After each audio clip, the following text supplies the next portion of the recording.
Bonjour à tous, ici Miss Rouge à Lèvres, votre professeure de couture. Aujourd'hui, je vous explique comment choisir la bonne taille sur un patron.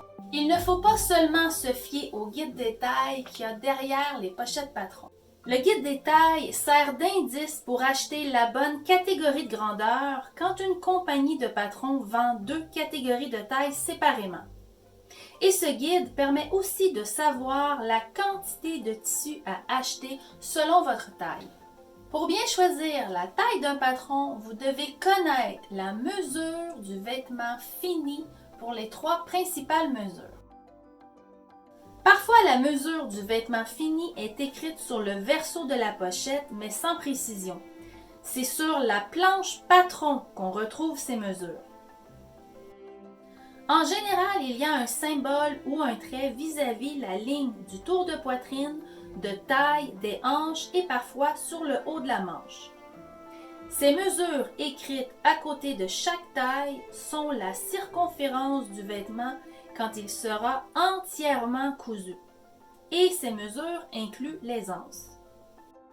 Les anses, c'est la différence entre la mesure du vêtement fini et vos mensurations. Cette aisance offre un confort et une liberté de mouvement pour s'asseoir, bouger et manger. Il y a trois types d'aisance. La première est l'aisance minimum quand un tissu n'est pas extensible, comme exemple une jupe crayon. La deuxième sera l'aisance du style. Un vêtement peut être cintré comme il peut être ample. Et la troisième est l'aisance négative quand un vêtement est confectionné dans un tissu qui est très extensible, comme par exemple un maillot de bain. Dans ce cas, l'aisance est due à l'élasticité du tissu. J'ai créé une grille pour aider mes élèves à choisir la bonne taille. Cette grille est offerte gratuitement sur notre portail de cours en ligne dans ma formation « Les mensurations et les morphologies ». Il y a plusieurs documents PDF pour la prise des mesures avec vidéo explicative.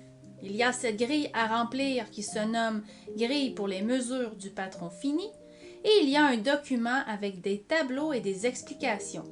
Je vous invite à aller les télécharger. Vous aurez aussi besoin de 2-3 patrons que vous avez sous la main. Idéalement des modèles de base, comme un chandail, une robe simple ou un pantalon. La première étape est de prendre vos mesures et de les écrire sur un de ces documents. Pour faire cet exercice avec vous, je vais utiliser les mensurations de Valérie et utiliser ce patron de la marque Burda qui est un haut simple et ajusté. La première page de cette grille consiste à écrire vos trois principales mesures dans cette colonne et d'écrire dans la colonne suivante la taille du patron selon leur guide de taille, ainsi que la taille voisine si vous êtes entre 2 ou 3 grandeurs pour comparer. Valérie a 101 cm pour son tour de poitrine. Selon le guide des tailles de cette marque, cela correspond à la taille 44. Son tour de taille mesure 77 cm, qui correspond à la taille 42, et pour le tour de ses hanches, 99 cm correspond à la taille 40 ou 42. La mesure du vêtement fini pour le tour de poitrine dans la taille 42 est de 106 cm, ce qui nous donne une différence de 5 cm. Si on compare avec la taille 44, la mesure du vêtement fini est de 110 cm, qui nous donne une différence de 9 cm. Ce patron est un haut ajusté et le tissu suggéré est un tissage non extensible. Selon le tableau numéro 2, pour un tissu non extensible, 5 cm serait une aisance ajustée et 9 cm serait semi-ajustée.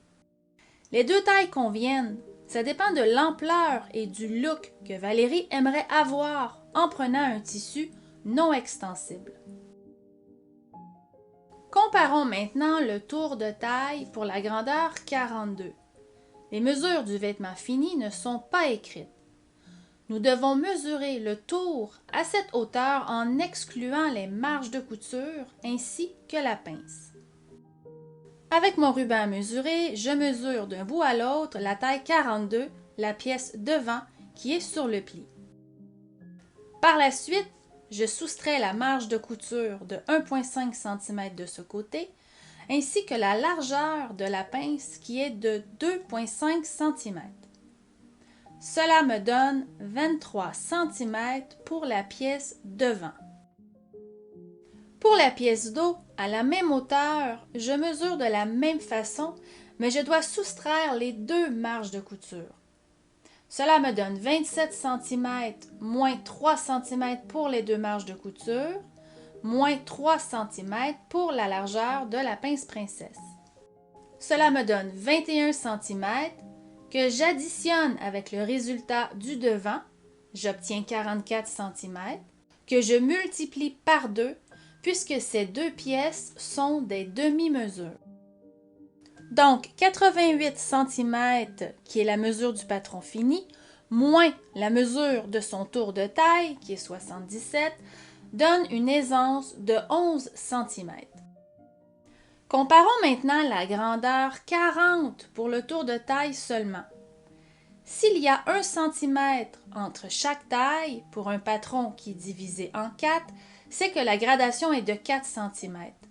Donc, 88 moins 4 nous donne 84 cm de mesure finie pour le tour de taille dans la grandeur 40.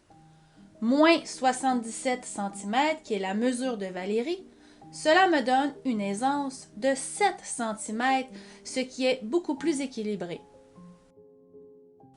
En remplissant cette grille, cela permet d'analyser l'aisance pour bien choisir en fonction du style, de ce qu'on veut, ainsi que le type de tissu utilisé. Si Valérie n'aurait pas fait ce calcul, elle aurait taillé la grandeur 44 correspondant au guide des tailles, alors que finalement, pour un haut ajusté, c'est la taille 42 qui conviendrait mieux pour son tour de poitrine. Ce type de modification de patron, vous l'apprendrez dans l'exercice J de mon cours en ligne, les modifications de patron. Pour la deuxième page, nous devons mesurer directement sur le patron la mesure du vêtement fini pour les mesures verticales puisqu'elles ne sont pas écrites. Vous devez exclure les marges de couture ainsi que les ourlets. Pour Valérie, c'est la taille 42 qui est dominante pour les mesures verticales. Mesurez à plat en excluant les marges de couture la mesure P, qui est la hauteur de poitrine, donc de la base du cou au saillant. Cela me donne 27 cm pour la taille 42. La mesure Q, qui est la hauteur des saillants à la ligne de taille, j'ai 18 cm et sur la pièce dos, pour la hauteur de taille, donc de la nuque jusqu'à la ligne de taille, j'ai environ 43 cm. Il y a deux endroits pour rallonger ou raccourcir un corsage, soit dans la partie du haut, soit dans la partie du bas, ou les deux. On rallonge ou raccourcit un patron quand on a 1 cm et plus de différence. En analysant cette grille, Valérie aura besoin de rallonger de 2 cm la partie du haut pour la pièce devant et dos, et pour le bas, il y a moins de 1 cm, donc on ne change rien. Il faut toujours penser aux pièces voisines. Advenant que ce patron aurait eu une manche, il aurait fallu apporter cette même modification de 2 cm dans la partie du haut de la manche pour que la couture d'assemblage de l'emmanchure coïncide. C'est l'exercice B de mon cours en ligne. Faites la modification sur le patron avant la coupe de votre toile d'essai. Après, il sera trop tard. Bonjour, Miss! Est-ce que les mesures verticales ont besoin d'aisance? Excellente question.